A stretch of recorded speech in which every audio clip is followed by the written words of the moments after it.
Meus caríssimos irmãos e irmãs, em Cristo Jesus, quero convidar-lhes para estudarmos mais uma lição deste trimestre, baseados nesta revista, com o tema geral, os princípios divinos em tempos de crise. Hoje vamos destacar a lição de número 2, com o tema Despertamento Espiritual, um milagre. Texto áureo, e isto digo conhecendo o tempo, que é já hora de despertarmos do sono, porque a nossa salvação está agora mais perto de nós do que quando aceitamos a fé. Romanos 13:11, verdade prática. O despertamento espiritual é uma consequência da submissão à vontade de Deus. A leitura bíblica em classe se encontra em Esdras, capítulo 1, versos de 1 ao 7, e Neemias, capítulo 1, versos de 1 ao 3. Daremos então sequência aos estudos deste trimestre, estudando hoje sobre a origem do despertamento espiritual e suas finalidades. Ponto de número 1. O despertamento espiritual emana do próprio Deus. No primeiro ano de Ciro, rei da Pérsia, para que se cumprisse a palavra do Senhor por boca de Jeremias, despertou o Senhor o espírito de Ciro, rei da Pérsia, o qual fez passar pregão por todo o seu reino, como também por escrito, dizendo, assim diz Ciro, rei da Pérsia, o Senhor Deus dos céus me deu todos os reinos da terra, e ele me encarregou de lhe edificar uma casa em Jerusalém, que é em Judá. Esdras, capítulo 1, verso 1 e 2. Nada nos impressiona mais do que o agir de Deus. Quando estava prestes para se cumprir os 70 anos do cativeiro babilônico, Deus despertou o profeta Daniel para orar pelo futuro do seu povo e despertou o rei Ciro para assinar o decreto que autorizava a reconstrução do templo em Jerusalém. Não há dúvida de que o despertamento espiritual tem sua origem em Deus. A Bíblia diz, despertou o Senhor o espírito de Ciro, rei da Pérsia. O misterioso agir de Deus envolve a participação humana, mas é essencialmente determinado pela soberania divina. Porque Deus é o que opera em vós tanto querer como efetuar, segundo a sua boa vontade, Filipenses 2,13. É nosso dever aplicarmos em oração e ficarmos sempre cheios de expectativas quanto à operação do Senhor. Porém, é necessário entendermos que a palavra final é sempre do Senhor. Se cumprirmos a nossa parte, com certeza, o Senhor fará tudo o que lhe apraz.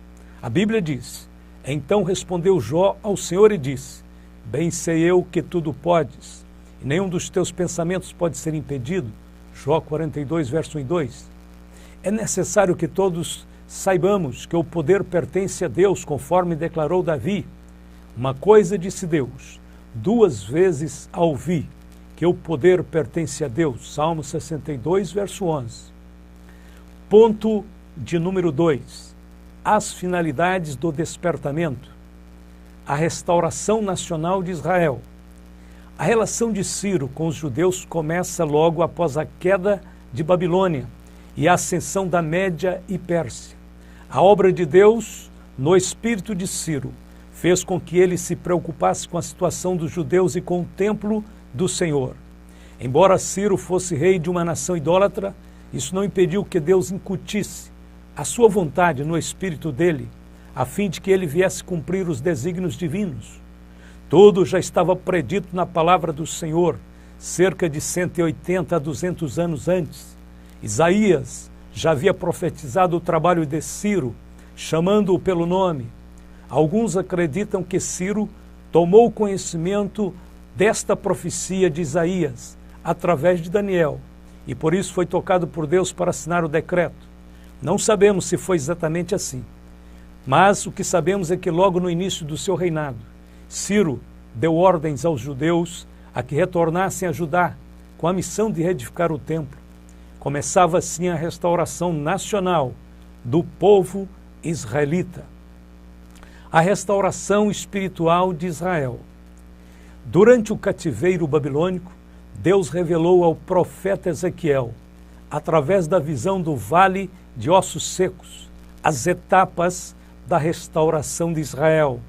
Primeiramente aconteceria a restauração nacional, depois a restauração espiritual. Ezequiel 37, verso 10. E profetizei como ele me deu ordem. Então o Espírito entrou neles e viveram, e se puseram em pé um exército grande e extremo. Verso 11. Então me disse: filho do homem, estes ossos são toda a casa de Israel. Eis que dizem: os nossos ossos se secaram e pereceu a nossa esperança. Nós estamos cortados. Verso 12. Portanto profetiza e diz-lhes: assim diz o Senhor Jeová: eis que eu abrirei as vossas sepulturas e vos farei sair das vossas sepulturas, ó povo meu, e vos trarei a terra de Israel. Verso 13. E sabereis que eu sou o Senhor, quando eu abrir as vossas sepulturas e vos fizer sair das vossas sepulturas, ó povo meu. Aqui vemos a restauração de Israel como nação. No verso 14, vemos a restauração espiritual. E porei em vós o meu espírito, e vivereis. E vos porei na vossa terra, e sabereis que eu, o Senhor, disse isso e o fiz, diz o Senhor. Ezequiel 37:14. Deus usou instrumentos humanos em ambas restaurações. Na primeira etapa, Ciro foi usado para assinar o decreto com relação à reconstrução do templo.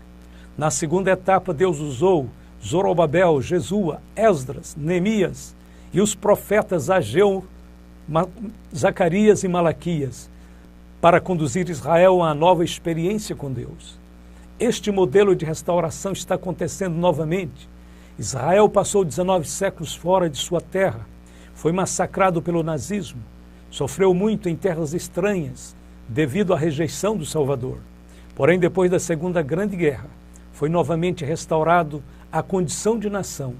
Coube ao chanceler brasileiro Oswaldo Aranha, que na ocasião presidiu uma importante sessão da Assembleia Geral das Organizações das Nações Unidas, dar o seu apoio à decisão da ONU pela partilha da Palestina. Isto aconteceu em 1947, que levou à criação do novo Estado de Israel, oficialmente proclamado em 14 de maio de 1948. Falta agora apenas a restauração espiritual, ou seja, a conversão de Israel ao Senhor. O milagre da restauração espiritual só pode acontecer mediante o arrependimento e a conversão a Deus. O apóstolo Pedro declarou aos judeus dos dias apostólicos: arrependei-vos, pois, e convertei-vos, para que sejam apagados vossos pecados, e venham assim os tempos de refrigério pela presença do Senhor, e envie Ele a Jesus Cristo, que já dantes vos foi pregado, o qual convém que o céu contenha até os tempos da restauração de tudo, dos quais Deus falou pela boca de todos os seus santos profetas desde o princípio. Atos 3, 19 a 21. Este é o padrão divino, válido para todos os povos da terra, desde o princípio. Se o homem não se arrepender de seus maus caminhos e não se converter ao Senhor, ele perecerá. Ponto de número 3. Deus cumpre as suas promessas. A fidelidade de Deus em suas promessas. E toda esta terra virá a ser um deserto e um espanto. E estas nações servirão ao rei da Babilônia 70 anos. Acontecerá, porém, que, quando se cumprirem os 70 anos, visitarei o rei da Babilônia, e esta nação, diz o Senhor, castigando a sua iniquidade, e a terra dos caldeus, farei deles um deserto perpétuo. Jeremias 25, verso 11 e 12. Exatamente como Deus prometeu através do profeta Jeremias, ele cumpriu nos dias de Ciro e Daniel. A Bíblia diz: sou eu quem confirma a palavra do seu servo e cumpre o conselho dos seus mensageiros. Quem diz a Jerusalém: tu serás habitada, e as cidades de Judá sereis reedificadas, e eu levantarei as suas ruínas. Quem diz à profundeza: seca-te, e eu secarei os teus rios. Quem diz de Ciro: é meu pastor, e cumprirá tudo o que me apraz. Dizendo também a Jerusalém: sê edificada, e ao templo: funda-te. Isaías 44, de 26 a 28. A incrível exatidão das profecias é uma prova irrefutável de que a Bíblia foi escrita sob a inspiração divina, porque a profecia nunca foi produzida por vontade de homem algum, mas os homens santos de Deus falaram inspirados pelo Espírito Santo, 2 Pedro capítulo 1, verso 21. Deus renova suas promessas de bênçãos. Assim diz o Senhor que te criou, e te formou desde o ventre, e que te ajudará. Não temas, ó Jacó, servo meu, e tu, Jesurum, a quem escolhi, porque derramarei água sobre o sedento e rios sobre a terra seca. Derramarei o meu espírito sobre a tua posteridade e a minha bênção sobre os teus descendentes. E brotarão entre a erva, como salgueiros junto aos ribeiros das águas. Este dirá, eu sou do Senhor, e aquele se chamará do nome de Jacó, e aquele outro escreverá com a mão, eu sou do Senhor, e por sobrenome tomará o nome de Israel. Isaías 44, versos de 1 a 5.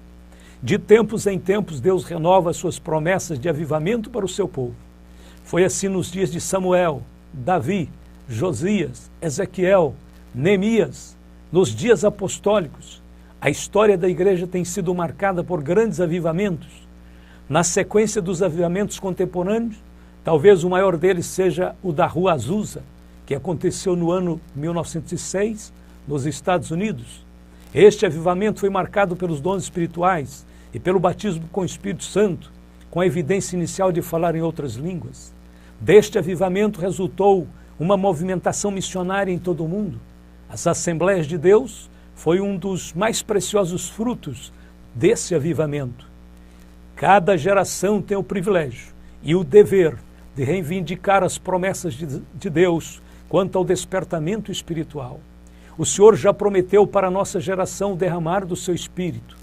E disse-lhes, Pedro, arrependei-vos e cada um de vós seja batizado em nome de Jesus Cristo para perdão dos pecados e recebereis o dom do Espírito Santo, porque a promessa vos diz respeito a vós, a vossos filhos e a todos os que estão longe, a tantos quanto Deus nosso Senhor chamar. Atos 2, versos 38 e 39. Deus renova a fé dos abatidos. Quando Deus está prestes a enviar um avivamento, Ele mesmo desperta seus filhos criando um ambiente de fé, de expectativa e de oração. A Bíblia diz, cumprindo-se o dia de Pentecostes, estavam todos reunidos no mesmo lugar, e de repente veio do céu um som, como de um vento veemente, impetuoso, e encheu toda a casa em que estavam assentados, e foram vistas por eles línguas repartidas, como que de fogo, as quais pousaram sobre cada um deles. E todos foram cheios do Espírito Santo, e começaram a falar em outras línguas, conforme o Espírito Santo lhes concedia que falasse. Atos 2, de 1 a 4. Logo após a ascensão, o Senhor Jesus moveu o coração deste grupo, e eles foram para o cenáculo. Isto era a obra de Deus e não de homens. É verdade que o número dos discípulos estava bem reduzido.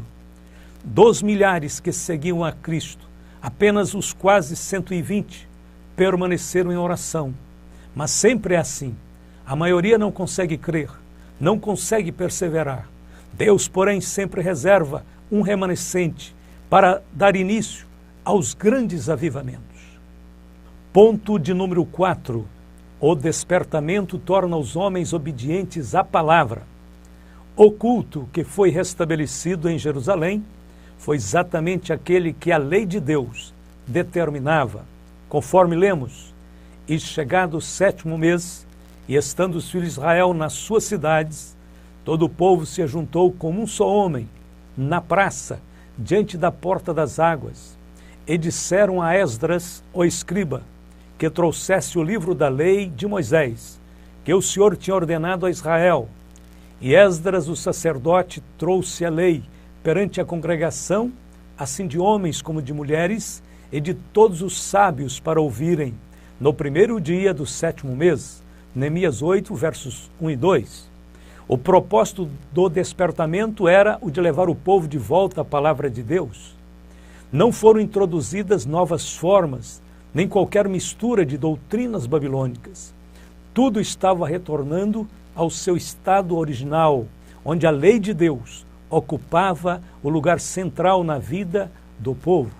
A igreja não precisa de inovações, mas sim da renovação do Espírito Santo. Precisamos de homens honestos e cheios do Espírito Santo, não de estrelas que querem fazer show diante do povo de Deus. Há muito tempo que o Senhor vem contrariado com a transformação dos púlpitos em palcos de apresentações. A igreja não pode ser transformada em uma casa de shows. Chega de confundir o culto sagrado ao Senhor com lazer e diversão. A alegria do Senhor não pode ser substituída por piadinhas religiosas. Muitas igrejas se portam como crianças, que se contentam com pequenas porções de balas e doces que são distribuídas pelos falsos pregadores que só sabem bajular o povo. A igreja verdadeira está enfastiada com tudo isto. Ela deseja o alimento sólido da palavra de Deus. Mas o mantimento sólido é para os perfeitos, os quais, em razão do costume, têm os sentidos exercitados para discernir tanto o bem como o mal. Hebreus 5,14.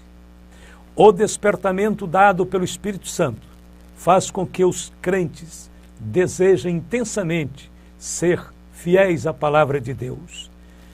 E leu nela diante da praça que está diante da porta das águas, desde a alva até o meio-dia, perante homens e mulheres e sábios, e os ouvidos de todo o povo estavam atentos ao livro da lei. Neemias 8,3. Precisamos ser despertados dessa forma. Precisamos voltar novamente para a palavra de Deus, como nos dias de Neemias. Vamos para a conclusão de nossa lição. O que realmente significa o despertamento espiritual? Antes de mais nada, é um retorno à vontade de Deus. O que é necessário para experimentarmos um grande despertamento espiritual? Primeiro, é necessário fazer uma entrega total e definitiva de nossas vidas a Deus. O despertamento espiritual é um milagre da soberania de Deus. Por isso, é necessário colocar nossos desejos, sentimentos e emoções em suas mãos, para que Ele opere em nós a sua perfeita vontade. Segundo, é necessário quebrar os ídolos que fizemos na casa do Senhor. Enquanto estivermos recebendo e dando honra aos homens, não poderemos crer corretamente. Jesus disse: como podeis vós crer, recebendo honra uns dos outros e não buscando a honra que vem só de Deus? João 5,44. Terceiro, é necessário se voltar às Sagradas Escrituras para aprendermos a praticar os princípios puros de Deus. O grande avivamento de Josias começou exatamente quando os líderes do povo começaram a examinar detidamente as Sagradas Escrituras. É dito sobre o rei Josias: e antes dele não houve rei semelhante que se convertesse ao Senhor com todo o seu coração e com toda a sua alma e com todas as suas forças, conforme toda a lei de Moisés, e depois dele nunca se levantou outro tal. Segundo Reis 23:25. E quarto, é necessário regar a busca do despertamento com orações e lágrimas. O convite do Senhor é para os sedentos. E no último dia, o grande dia da festa, Jesus pôs-se em pé e clamou dizendo: se alguém tem sede, que venha a mim e beba. Quem crê em mim, como diz a Escritura, rios de água viva correrão do seu ventre. João 7:37 e 38.